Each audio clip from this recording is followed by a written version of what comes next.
So again, try na ulit natin itapusin yung 31 tapos maka-move on tayo to other personality doon sa pinag-aaralan natin na book, which is yung Matthew, no? So before we start, so basahin muna natin yung kahapon na nabasa natin from 27 to 30. So kindly na lang sino ba nandyan? Si Jamie ulit. Jeremiah chapter 31 verse 27. Narito, ang mga araw ay dumarating, sabi ng Panginoon, na aking hahasikan ang sambayanan ng Israel at ang sambayanan ng Juda ng binhi ng tao at ng binhi ng hayop. At mangyayari na kung paanong binantayan ko sila upang bunutin at upang wasakin, upang ibagsak, upang lipulin, at dalhan ng kasamaan, gayon ko sila babantayan upang magtayo at magtanim, sabi ng Panginoon. Sa mga araw na iyon ay hindi na nila sasabihin, ang mga magulang ay kumain ng maaasim na ubas, at ang mga ngipin ng mga anak ay nangingilo. Ngunit bawat isa ay mamamatay dahil sa kanyang sariling kasamaan. Bawat taong kumakain ng maasim na ubas ay mangingilo ang ngipin. So that is the reading of God's word. So let us pray. Father, thank you God sa muli na aming pagkakaisa, Panginoon, sa iyong salita at kay Kristo Jesus na yung binigay, Panginoon, ang iyong buhay upang maging simbolo, Panginoon, ng iyong pangako, ng iyong pakikipagtipan sa iyong mga anak, Panginoon. Panginoon, nawa na ang bawat katotohanan ay tumimo sa puso ng bawat isa na narito.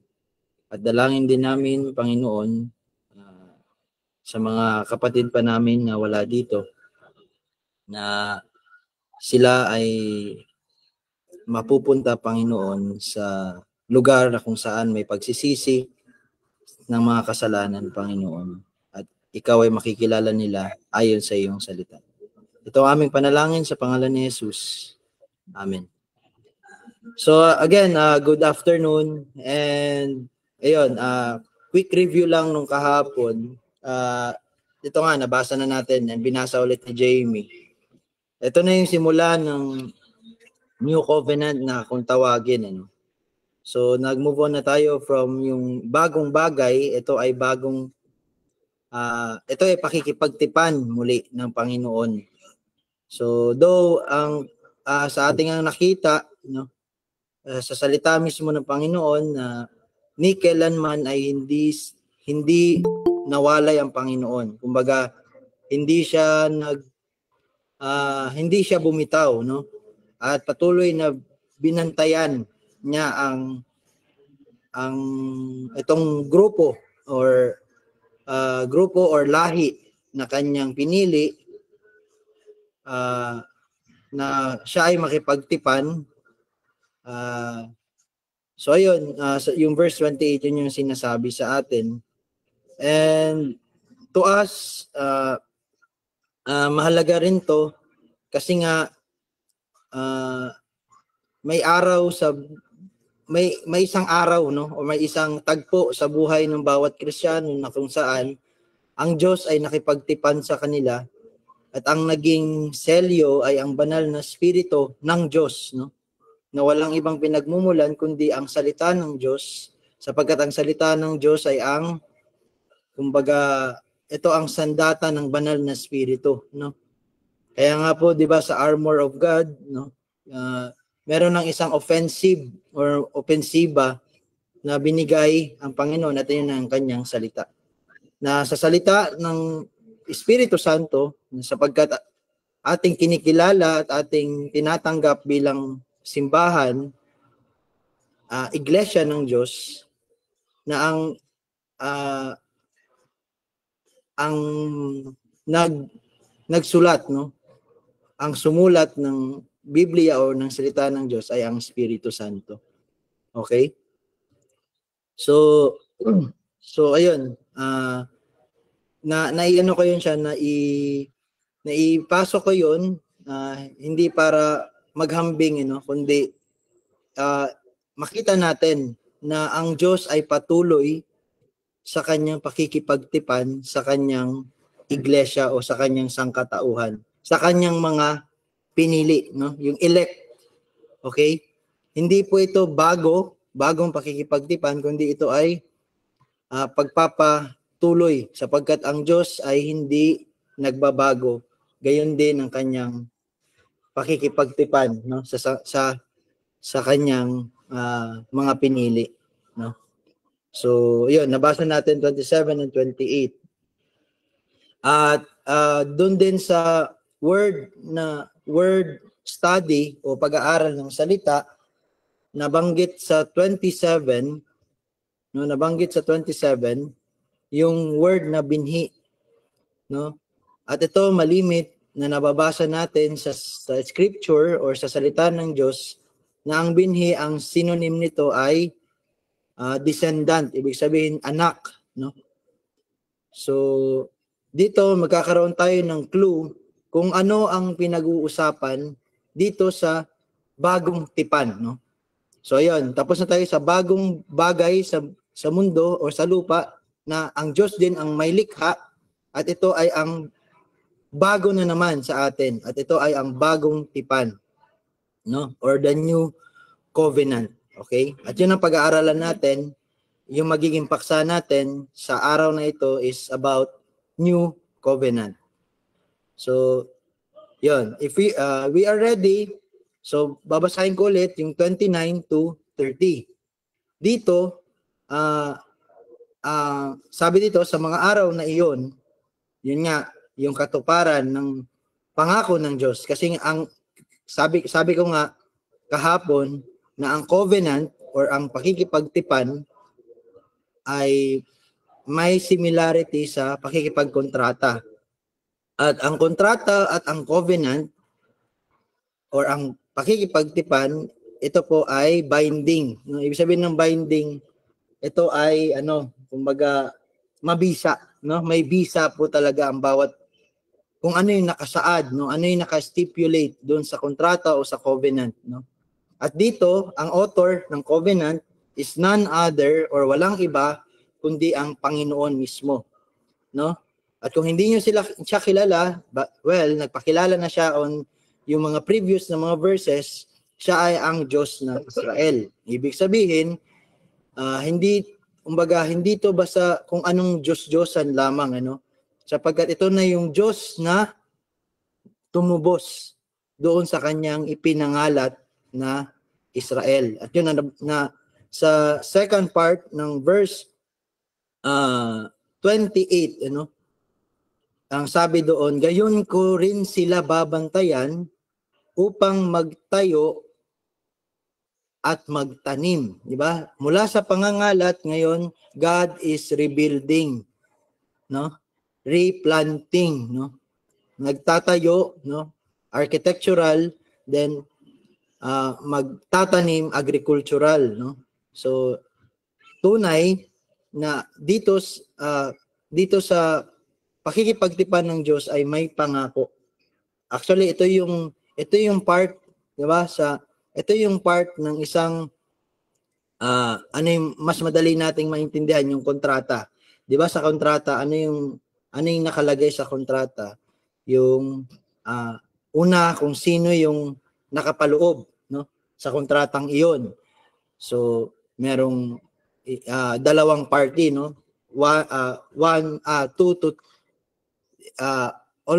almost dalawang party, And dito yung party na yon ay ang Panginoon at ang kanyang piniling bayan, at yun ang Israel at ang Juda, na ngayon ay pinag-isa na ng Panginoon, So yun, isa rin yun sa mga napag-aralan natin. Tol, teka lang, hindi ako nag-raise hand ka ba, Tol? Okay. Sorry. Kasi minsan hindi ako nakatingin sa ano tawag ito, sa screen. So ayun.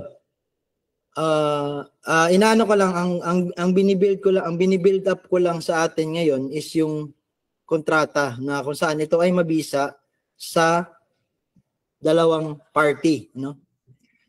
Pero on the dito madalas sa kontrata equal, no? Equal yung kumbaga equal yung parehong nagkakasundo, no? Kasi kumbaga merong tinatawag na mutual, kumbaga mutual para sa dalawang parties, no? Kumbaga may bibigay ka sa akin nang sa ganun ay may maibigay din ako sa iyo. Yun yung madalas na naka-stipulate o nakasaad sa isang kontrata. Mamaya, pag-aaralan natin ano ang kaibahan ng kontrata sa pakikipagtipan ng Diyos, okay? Or yung covenant nga, no? Or kasi well actually pwede natin siyang kumbaga maipakita rin dito sa nangyayari rin sa lupa. Say merong isang mananakop, no? May isang mananakop, wag na tayong lumayo, Espanya at ang Pilipinas, no? Na for 333 years ay tayo ay nasakop sa kanila, no? Ang gumagawa madalas ng covenant ay yung soberanya, no? At ang kanyang pakikipagtipan ay sa kanyang nasasakupan. Okay? So doon nakikita natin na meron ng kanina kung sa kontrata equal, ngayon meron ng malaking divide, no? Kasi yung isa ay ang kolonya, ang isa naman ay isang imperyo, no? Or yun nga, yung yung mas soberan niya sa dalawa. So sa ganung paraan at least maintindihan natin kung ano yung nangyari between the Lord God and Israel, no? So yun din po iyon. Ganun natin siya iti-take, no? Hindi to siya kontrata but as a covenant. Ngayon nabasa natin after nung 27 at 28 is yung 29 and 30 na kahapon na pag-usapan natin na even sa time pa ng Israel, no? Meron na talagang ganitong notion o kaya pag-iisip na ang naipapasa is yung kasalanan. Pero where in fact, ang tunay or in truth, ang tunay ay, ang katotohanan ay tayong lahat, ang naipasa sa atin mula pa sa ating pagka-conceive hanggang sa pagkasilang ay ang kasalanan. Yung ibig sabihin, yung nature ng sin. We are sinners. Yun ang ating kalikasan. Okay? Tayo ay makasalanan. Okay? So, kaya hindi pagtatakhan ng lahat sa atin ay walang ibang ginawa kundi ang wag sundin, no, ang Panginoon. At kung tayo man ay susunod or tayo magiging kumbaga morally good o kaya good tayo, mabait tayo, hindi pa rin talaga natin siya nasusunod sapagkat lahat ng ating mabubuting gawa ayon sa Isaiah ay basahan lamang sa banal na Panginoon. So klarong-klaro rin po sa atin iyon. At dito sa 30, mas pinakita ng Panginoon ang kanyang pagiging just o kaya kasi nga sa kanya ang hustisya sapagkat siya ay makatarungan. Okay? So ang sabi ng Panginoon dito, bawat taong kumakain ng maasim na ubas ay mangingilo ang ngipin. Ibig sabihin, kung tayo man ay napaparusahan, ito ay dahil tayo ay makasalanan, no? Tayo ay sa atin nagmumula, no, yung kasalanan, no? Hindi kala Eva, hindi kala Adan, hindi sa mga kaninu-ninunuan mo, no? Kung naghihirap ka sa buhay mo ngayon, ito ay dahil sa iyong sariling kagagawan, okay? And so baka may add pa kayo before natin pag-usapan yung magiging topic natin for ngayon, no? Yung 31 to 37. Baka meron lang kayong maidagdag doon sa unang parte, no?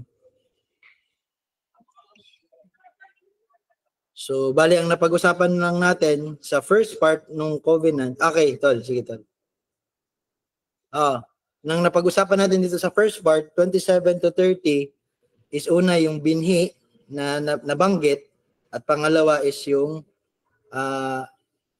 tawag dito, yung judgment sa atin ng Panginoon ay hindi kailanman unjust or hindi makatarungan, no? Okay. Ano yun? Parang kasi okay. Sige, tol. Okay. Sorry. Nami-misinterpret ko yung pag ganun. Sige, pakibasa. Sino bang pwede magbasa? Si Ara Joyce. 31 to 37, pakibasa. Okay po. Narito, ang mga araw ay dumarating, sabi ng Panginoon, na ako'y gagawa ng panibagong tipan sa sambahayan ng Israel at sa sambahayan ng Juda. Hindi katulad ng tipan na ginawa ko sa kanilang mga ninuno, nang kunin ko sila sa pamamagitan ng kamay upang ilabas sila sa lupain ng Ehipto, ang aking tipan na kanilang sinira. Bagaman ako'y asawa sa kanila, sabi ng Panginoon. Ngunit ito ang tipan na aking gagawin sa sambahayan ng Israel pagkatapos ng mga araw na iyon, sabi ng Panginoon. Ilalagay ko ang aking kautusan sa kanilang kalooban at ang aking isusulat iyon sa kanilang mga puso. At ako'y magiging kanilang Diyos at sila'y magiging aking bayan. At hindi natuturuan ng bawat isa sa kanila ang kanyang kapwa at ang bawat tao ang kanyang kapatid na magsasabi, kilalanin mo ang Panginoon sapagkat ako'y makikilala nilang lahat mula sa pinakahamak sa kanila hanggang sa pinakadakila, sapagkat patatawarin ko ang kanilang kasamaan at ang kanilang kasalanan ay hindi ko naaalalahanin pa, sabi ng Panginoon. Ganito ang sabi ng Panginoon, na nagbibigay ng araw bilang liwanag sa maghapon at ng mga takdang kaayusan ng buwan at ng mga bituin bilang liwanag sa gabi, na nagpapakilos sa dagat upang umugong ng mga alon niyon. Ang Panginoon ng mga hukbo ang kanyang pangalan. Kung ang takdang kaayusan na ito ay humiwalay sa harapan ko, sabi ng Panginoon, ang binhi ng Israel ay hihinto sa pagiging isang bansa sa harapan ko magpakailanman.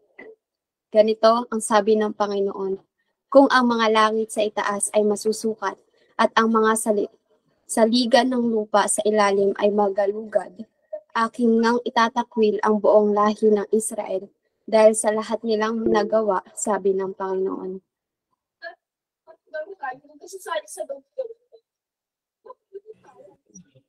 Okay, so that's the reading of God's Word. Okay. So ito na yung proper, no. Ito na yung content nung covenant o nung pakikipagtipan ng Panginoon sa kanyang piniling bansa, ang Israel.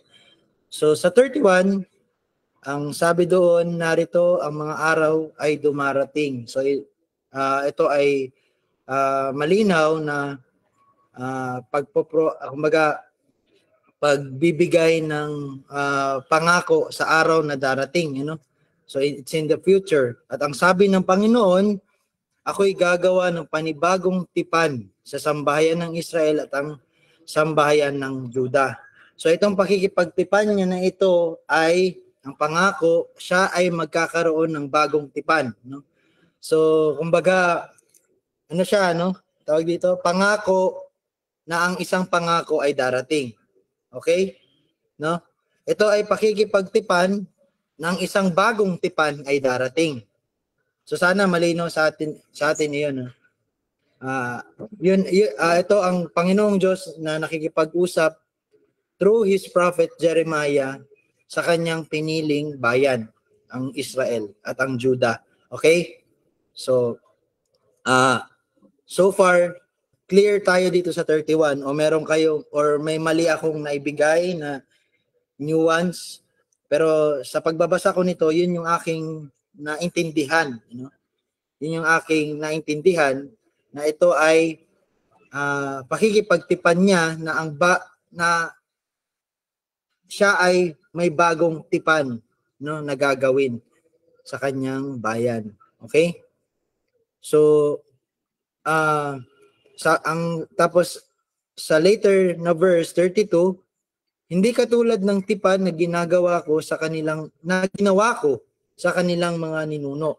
So dito clearly meron talagang paghahambing sa yung na noon at sa ngayon. Ibig sabihin yung magiging pakikipagtipan ng Panginoon sa kanyang bayan, So hindi daw katulad, hindi sila magkatulad, So pag sinabi ng Panginoon hindi magkatulad, so yung ibig talaga sabihin nito, and ngayon mas klaro sa atin na talagang pala na yung luma ay lumipas na, Talagang obsolete na pala talaga. Kaya nga po, huwag tayong papayag na tayo ay mabahiran ng panibagong gospel, Huwag tayong papayag kahit paman ito ay manggaling sa isang anghel, we have reference sa letter ni Pablo, I think Galatians, hindi ko lang ma-point ngayon, Kasi ito ay magbibigay sa atin ng hindi blessings kundi yung kabaliktaran, curse, tayo ay susumpain, kung tayo ay mababahiran. Ito ay malinaw na ang kanyang bagong tipan, kaya nga po bago, sabihin, hindi na ito yung lumang tipan ng Panginoon. Pero hindi ko po sinasabi na nullify, yung nahuli niyang covenant, Actually, hindi yun nullify. Actually, it is a continuation, Nagkaroon po ng continuation sapagkat sabi nga ng Panginoon sa kanyang salita na kung paano niya binantayan, ay ganun din niya rin babantayan ang kanyang bayan sa kanilang pagtatayo at pagtatanim. Okay? So klarong-klaro po 'yon. I hope malinaw sa atin yung ganong sinasabi, Hindi ko po kayo inaano na para malito, Bagkus sana maging malinaw sa atin, na yung pakikipagtipan ng Panginoon ay habang buhay. Kasi kung sasabihin ko po na basta-basta na lang init sa puwera ng Panginoon yung kanyang pakikipagtipan kay Abraham at kay Moses, Kay Adam, Noah, Abraham hanggang kay Moses, ibig sabihin po nun, akin pong kumbaga pinapawalang saysay, yung salita ng Panginoon sa mga araw na iyon, Well, in fact, ang salita ng Panginoon, this is everlasting, It is everlasting, walang katapusan. So ganun din po ang sabi niya sa kanyang covenant, Ang kanyang covenant ay everlasting, Hindi po na tatapos, okay? So ano pong nun sa atin? Ibig sabihin, yung same God, It is the same God na nagsasalita sa Israel ay yung parehong Diyos na nagsasalita sa bawat isa na sinelyohan ng Espiritu Santo.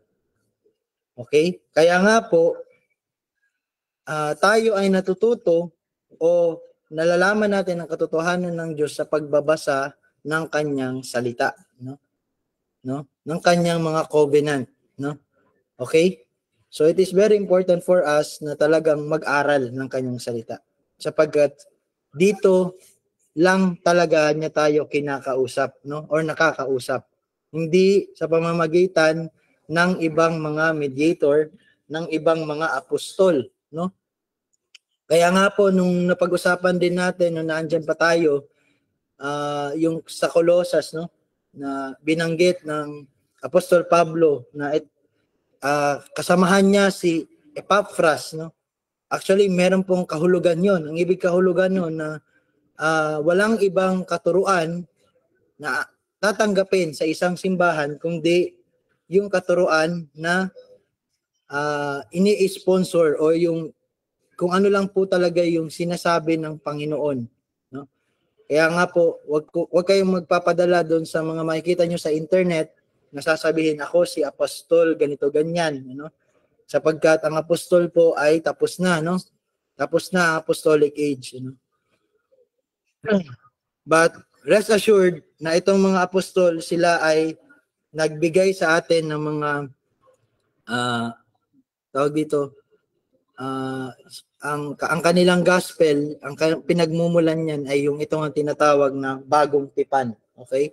O yung bagong pakikipagtipan ng Panginoon sa kanyang mga pinili sa kanyang bayan, okay?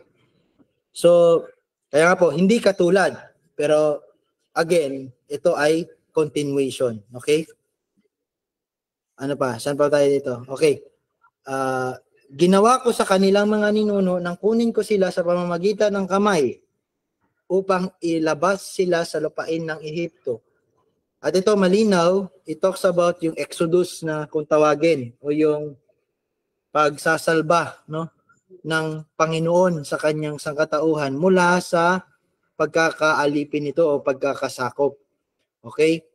At alam naman po natin na after nung Exodus ay meron pong tinatawag na Mount Sinai. Okay? Meron pong bundok na Sinai na kung saan ang Diyos ay nakapagtipan. So, yun po ang ibig sabihin nun. Yung sabi niya na hindi ito, kumbaga, binabanggit iyon pero mainam lang rin talaga na pag-aralan natin kung ano yung tipan na iyon. No? Nang sa ganun, mas maging malinaw sa atin itong bagong tipan ng Panginoon. No? At yun, klarong-klaro dito, yung Exodus, after that, bundok Sinai, na kung saan, ano po ang kakibat ng bundok Sinai? Yun po ay yung 10 Commandments. No? Doon po yung 10 Commandments. No? Na dito makikita natin, actually, yung 10 Commandments, kung babasahin nyo yun, sana meron tayong 10 Commandments sa mga hapagkainan natin, imbes na kung anong mga nilalagay natin sa sa hapagkainan natin, makita natin yung 10 Commandments ni God, no? So I challenge each one na yun, ano naman tayo maglagay ng mga aesthetic sa bahay natin, might as well. Ito yung ilagay natin sa mga bahay natin, no? Para lagi tayong nare-remind sa lumang tipan. Kasi actually, when we look at the lumang tipan, and when you are a Christian, meron kang Espiritu Santo ng Diyos, no? Mas lalong mong makikita na tunay na ang salita ng Panginoon ay iniukit niya na hindi sa bato kundi sa puso ng bawat isa, no? Actually, nabasa na 'yon, i-review natin ngayon. Okay? Ang aking tipan na kanilang sinira.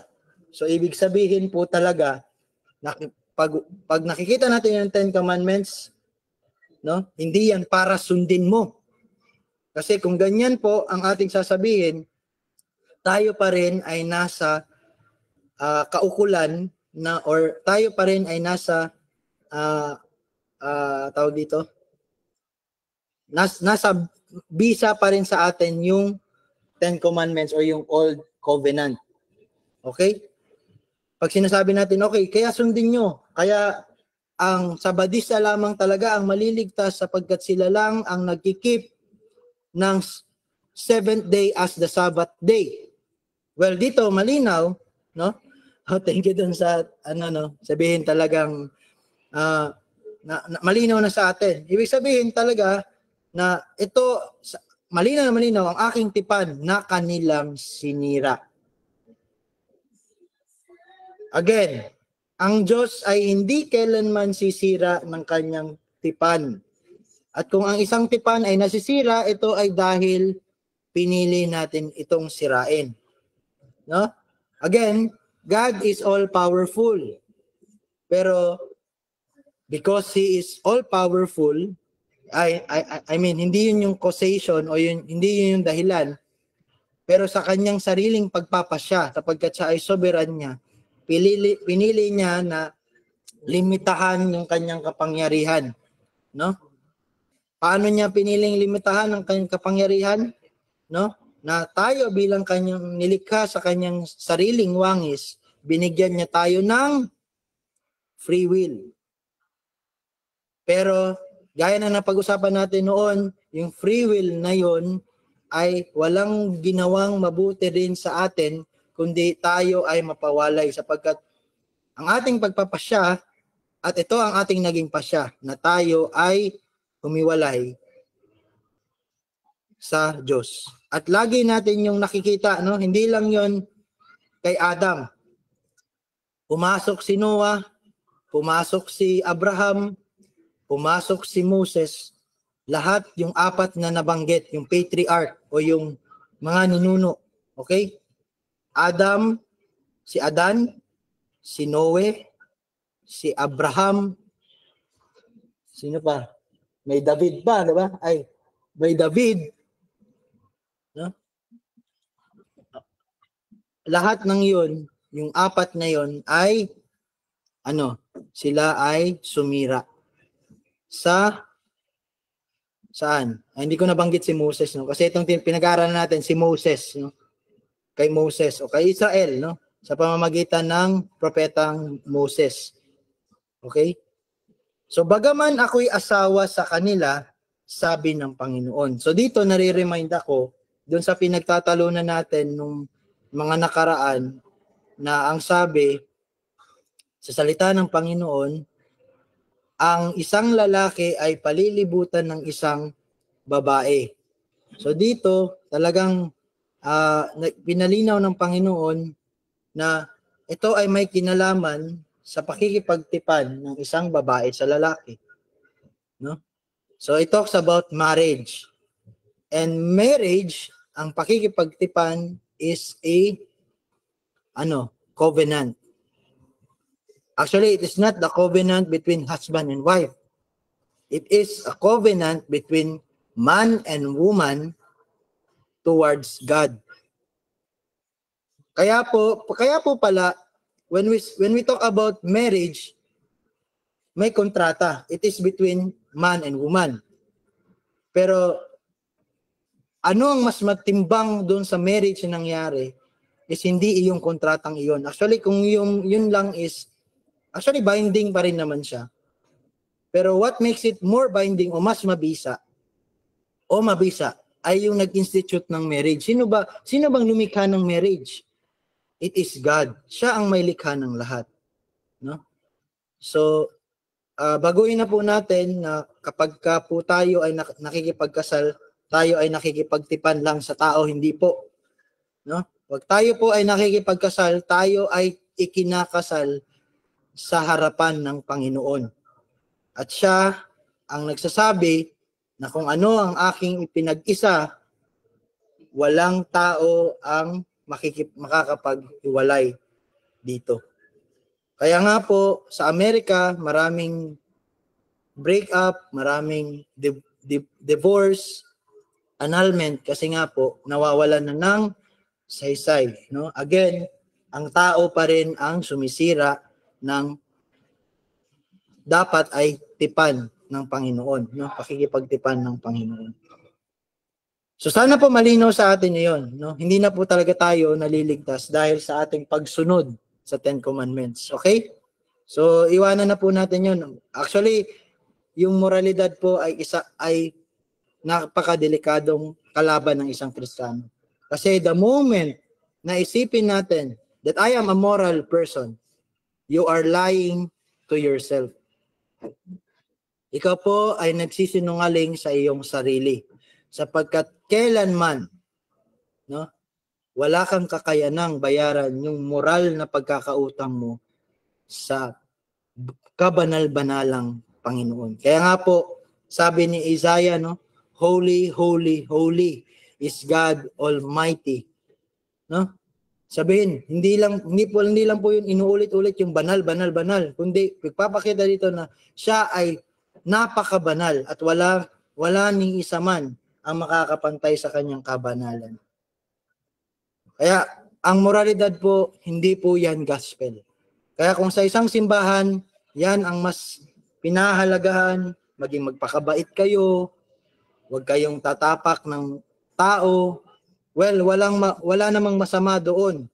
Pero kung yun ang iyong magiging pundasyon ng iyong pagkakaligtas, hindi ka po naliligtas ng ganong katuruan. Okay? So sana po maging malinaw. Kaya nga po, pinahalagahan ng isang Reformed Church ang katuruan. No? Sapagkat sa tamang katuruan tayo natututo. No? Diba? Kasi kahit sabihin ng iyong teacher na ang pagkakabigkas ay Owel, no? Yun talaga ang magiging tama sa iyo. Pero ano nga ba talaga ang tama? No? Diba? So ganun po yun. So 33. Ngunit ito ang tipan na aking gagawin sa sambahayan ng Israel. Ito na, pinapakilala na ng Panginoon ang kanyang pakikipagtipan. At sa tuwing gagawin to ng Panginoon, tayo po ay makinig. No? Pagkatapos ng mga araw na iyon, sabihin yung tinakda, ibig sabihin yung itinakdang pagsasakatuparan, no, nung pangako na kanyang inilagay doon sa kanyang pakikipagtipan o sa kanyang covenant. Sabi ng Panginoon, ilalagay ko ang aking kautusan sa kanilang kalooban at aking isusulat iyon sa kanilang mga puso at ako'y magiging kanilang Diyos at sila'y magiging aking bayan. Pwede nating basahin even sa 34. At hindi natuturuan ng bawat isa sa kanila ang kanyang kapwa at ng bawat tao ang kanilang kapatid na magsasabi, kilalanin mo ang Panginoon, sapagkat ako'y makikilala nilang lahat mula sa pinakahamak sa kanila hanggang sa pinakadakila. Sapagkat patatawarin ko ang kanilang kasamaan at ang kanilang kasalanan ay hindi ko na aalahanin pa, sabi ng Panginoon. So dito, sa nabasa natin, 33 and 34,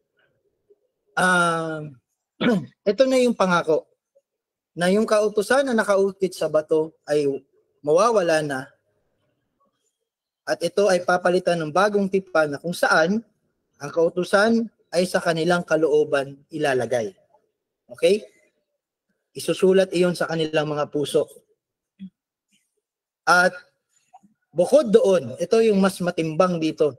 Kasi nga po, sabi ko nga sa inyo, iwanan na po natin yung parang nakikipagkontrata lang tayo. Na parang nilalagay natin yung nilelevel natin ang ating sarili sa Panginoon. No? Tayo po ay mga nilikha at ang ating kausap dito ay ang tagapaglikha. So lagyan po natin yun ng division. Kaya nga po sa tuwing nagbabanggit tayo ng panalangin, no? At ito rin ang turo ng ating Panginoong Hesus. Paano natin i-address ang Panginoon?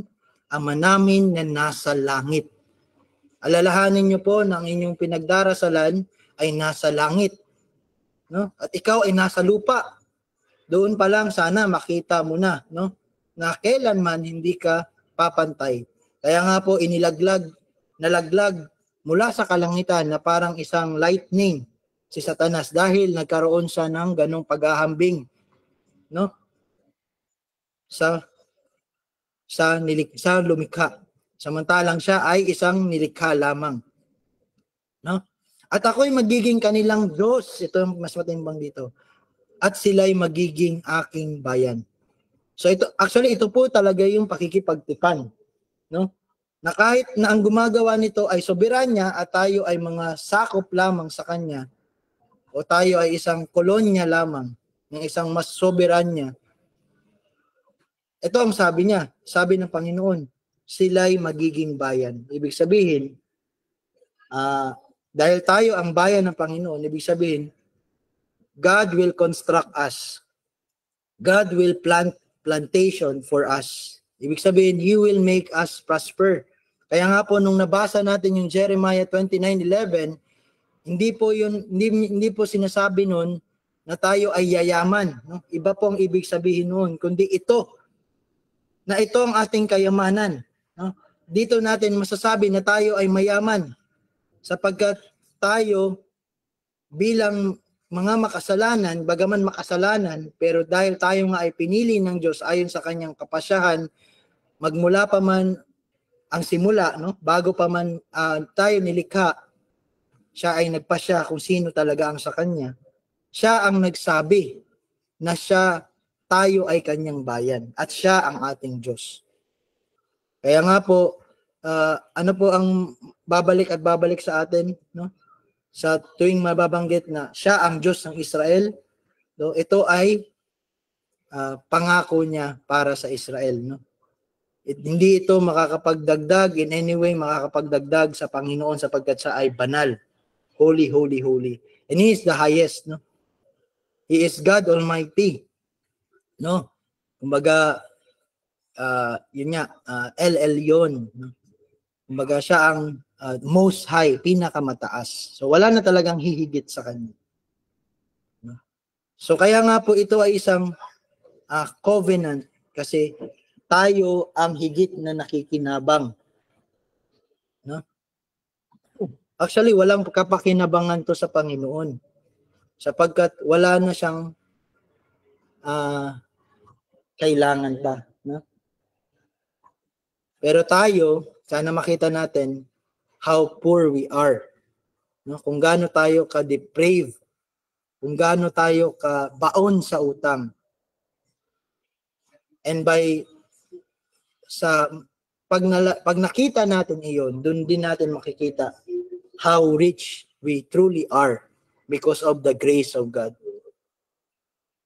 So ang isang covenant na walang grasya ay hindi nanggagaling sa Diyos. Kasi nga po, one of the attributes of God is that He is a saving God. Ibig sabihin, siya ang Diyos na nagliligtas. Siya ang Diyos na may grasya. Kaya po sa isang simbahan na puro legalistic ang sinasabi, puro moralidad ang itinuturo, walang grasya. Hindi po yan ang simbahan, hindi po yan ang katawan ni Jesucristo. So nabanggit na natin yung katawan ni Jesucristo at mamaya babasahin natin yung sinend lang ni Rahel, no? Na from Hebrews, no? So yun. Verse 34. At hindi natuturuan ng bawat isa sa kanila ang kanilang kapwa at ang bawat tao ang kanyang kapatid. Magsasabi, kilalanin mo ang Panginoon. Ibig ba sabihin nito na hindi na tayo mag-evangelize, no? By no means, kailangan pa rin po nating mag-evangelize. Kasi nga po, Romans 1, no? Ito lang, we are not ashamed of the gospel kasi ito nga ang kapangyarihan ng Panginoon sa ikaliligtas ng lahat ng maniniwala, ng lahat ng sumasampalataya. Sapagkat ako'y makikilala nilang lahat mula sa pinakahamak sa kanila hanggang sa pinakadakila sapagkat patatawarin ko ang kanilang kasamaan at ang kanilang kasalanan ay hindi ko naaalalahanin pa. So dito, again, God is, ito yung covenant na kumbaga siksik, liglid at umaapaw. Kanina, hindi lang basta tayo tatawaging bayan ng Diyos, kundi ang ating kasalanan ay hindi na aalalahanin pa. So there is, kung makikita natin, sa covenant na to, pinakita yung kapatawaran at adoption, no?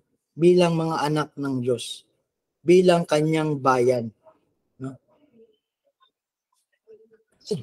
So, yun po ang ibig sabihin, sa madaling sabi, ang bagong tipan, it talks about the grace of God.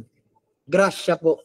Hindi na po, kung makikita nyo yung kay Adam na covenant na bumanggit din sa seed, no? Kay Noah, kay Moses, yun nga yung yung nabanggit dito, which is yung law o kautusan.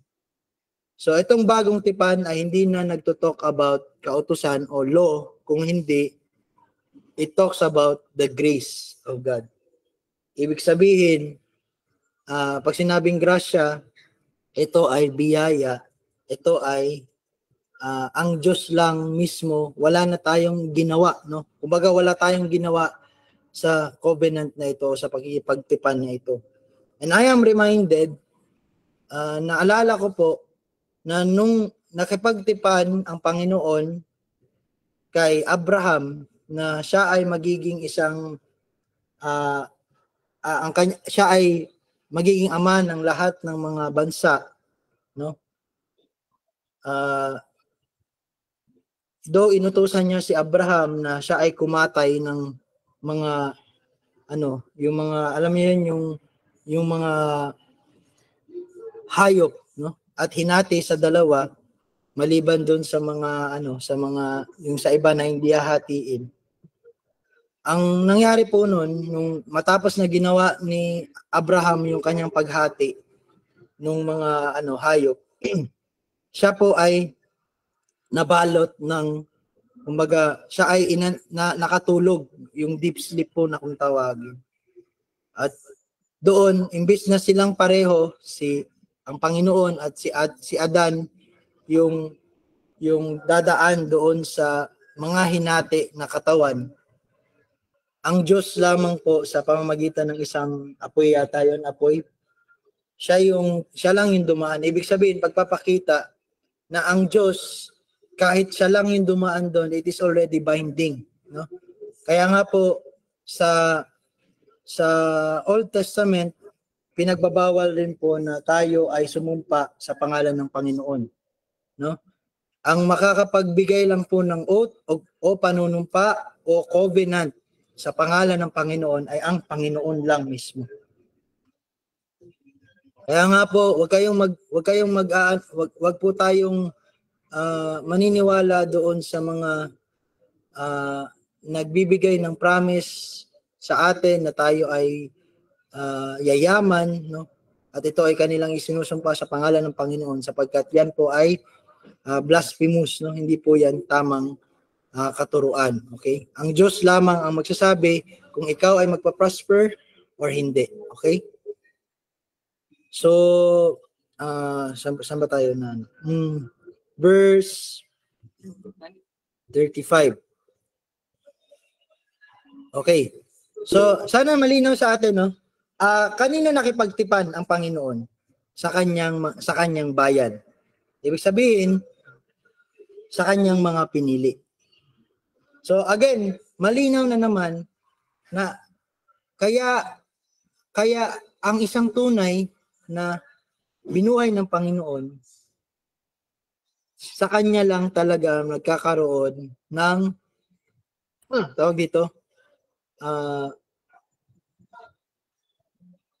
katuparan, no? Or bisa itong pakikipagtipan ng Panginoon. Okay? Doon lang sa mga pinagpahayagan, tumatatak at inilalagay ng Panginoon ang kanyang kautusan. Okay. Or meron kayong meron kayong rebuttal doon sa sinabi ko. Ngayon. How about, okay, yan. Since mo na tol, nasabi mo na. Kasi kung babalikan natin yung verse 33, teka lang hindi na gumagalaw yung computer. Okay. Okay, sa verse 33, no, sabi dito, ang tipan na aking gagawin sa sambahayan ng Israel. So, dito sa konteksto, very specific na ang tipan na ito ay para sa sambahayan ng Israel. Pero, we praise God kasi as time goes by, na-reveal sa atin na it's not the nation only. I mean, hindi siya specifically sa nation ng Israel.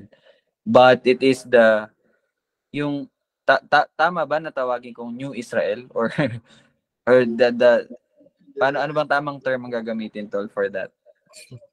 I think Say, negative naman ako. yung, yung Israel. Israel pa rin. Israel. Israel. Not the national Israel. Oo. So, kasi dito, actually itong verse na to, itong verse 33 at 34, nabanggit siya ng Panginoong Hesukristo sa John, which is yung John chapter 6. So, open ko lang po yung John chapter 6. Wait lang po anong verse yan? John chapter 6 verse 45. Pero magsisimula ako sa 45 na lang. So kung papansinin niyo po dito, nasusulat sa mga propeta. So ito po ay sinabi ng Panginoong Hesukristo. At tuturuan silang lahat ng Diyos. So ito ay galing sa verse na Isaiah 54:13. Okay? Isaiah 54:13. In which ito po yung parang cross-reference ng binabasa natin sa Jeremiah chapter 31, verse 33 and 34. So, ang cross-reference yan is yung sa Isaiah 54:13 na binanggit ng Panginoong Hesukristo sa John chapter 6, verse 45. Na kung titingnan po natin yung konteksto nito, by the way, basahin natin, ang bawat nakakarinig at natututo sa Ama ay lumalapit sa akin. Okay?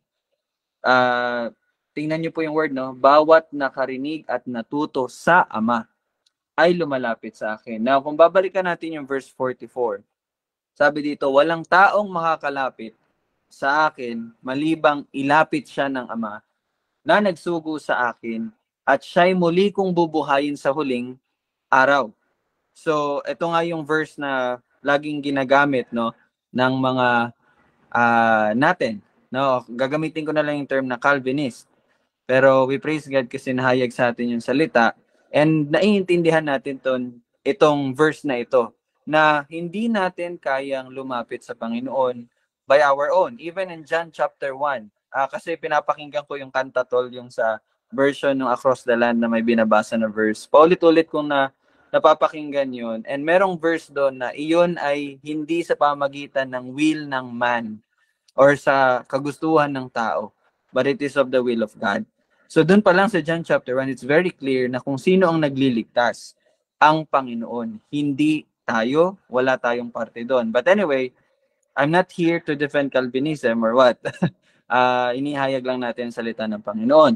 Now, yun nga ang sinabi sa verse 44. So kung magpapatuloy sa verse 45, ano yung parang reference ng Panginoong Hesukristo doon? So ginamit niya itong sa Isaiah 54:13. At tuturuan silang lahat ng Diyos. Kung kaya't ang bawat nakakarinig at natuto sa Ama ay lumalapit sa akin. So in which it is connected doon sa Jeremiah 31 verses 32 to 34, no, na ito yung covenant ng Panginoon. I will put or ilalagay ko ang aking kautusan sa kanilang mga puso. So 'di ba sa verse 34 sabi doon, hindi na nila kailangan turuan, 'di ba? Sabi dito sa verse 34, no? Hindi natuturuan ng bawat isa sa kanila ang kanyang kapwa at ang bawat tao ang kanyang kapatid na magsasabi, "Uy, kilalanin mo ang Panginoon." No? Sapagkat ako'y makikilala nilang lahat. Why? Bakit makikilala nila? Again, sabi ko nga, hindi lang to para sa nation ng Israel, ng mga pinili or yung tinatawag na remnant, but it talks about tayo na nahayagan. Why?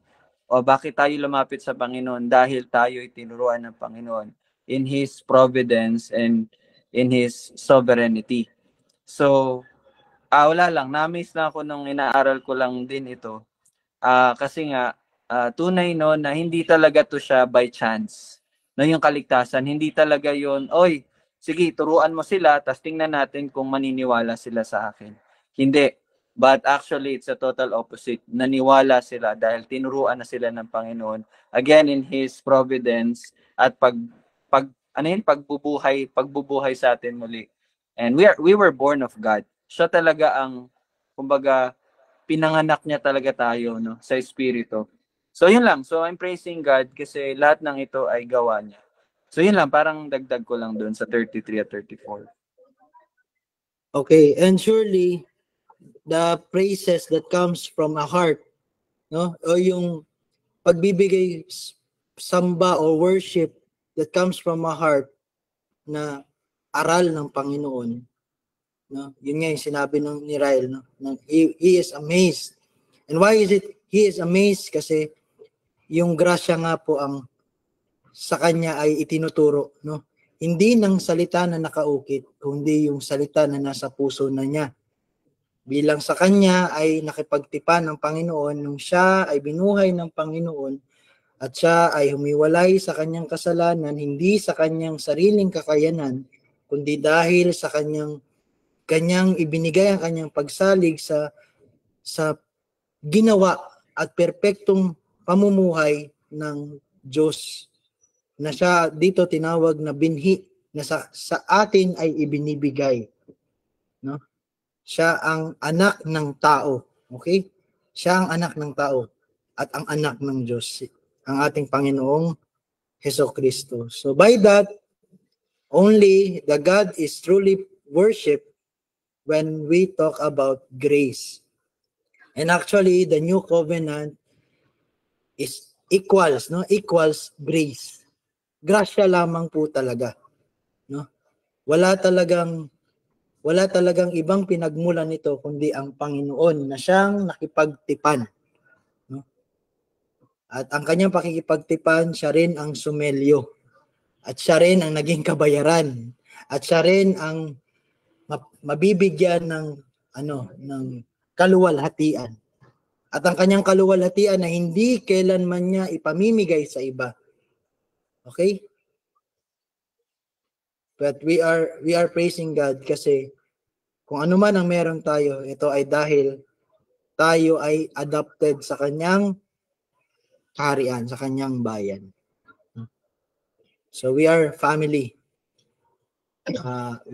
Family of God. A friend of God. Okay? So, yun. I hope naging malinaw sa atin and doon na muna tayo mag-end.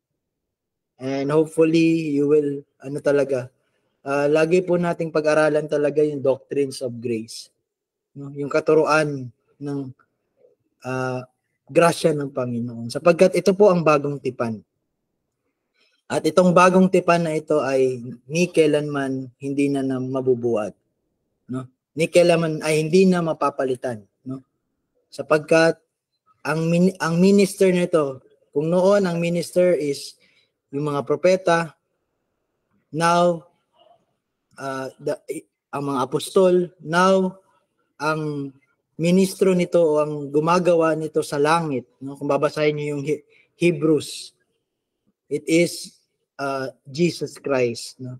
He is the apostle, he is the prophet, he is the king, no? And he is the priest. Okay? It is Jesus Christ. So sana yun ang ating mapag-aralan pa. So, yun lang muna for today. Salamat sa mga nakinig. And I hope magkaroon tayo ng maraming questions, no? Pwede kayong magbigay ng mga question para next time yun naman ating maitatackle, no? Para during itong mga session natin, dire-diretso na, no? Kasi 1 hour lang ang ating inilaan. Okay. So, yun. We praise God and we pray to God. Father, we thank you, we bless you. Thank you for the grace. And ito ay pinapasalamatan namin sapagkat ang grasya, though hindi po ito libre, binayaran mo po ito ng iyong dugo at ito ay tinanggap, Panginoon, at nakita namin ito sapagkat ang Panginoong Jesus ay nabuhay maguli at siya ay umakyat sa langit at sa trono ng Ama. Panginoon, salamat na ang lahat ng aming panalangin ay diringgin mo sa pamamagitan ng aming Panginoong Jesus bilang siya ang pari namin dyan sa tunay na templo mo. At yun ay ang iyong kaharian dyan sa langit, Panginoon. Ikaw ang Ama namin sa langit, kami mga anak mo dito sa lupa. And salamat sa pag-asa na ang kaluwalhatian na kay Jesus ay aming daratnan sa panahon na tayo magkikita-kita muli. Ito ang aming panalangin sa pangalan ni Jesus. Amen. So praise God. See you tomorrow.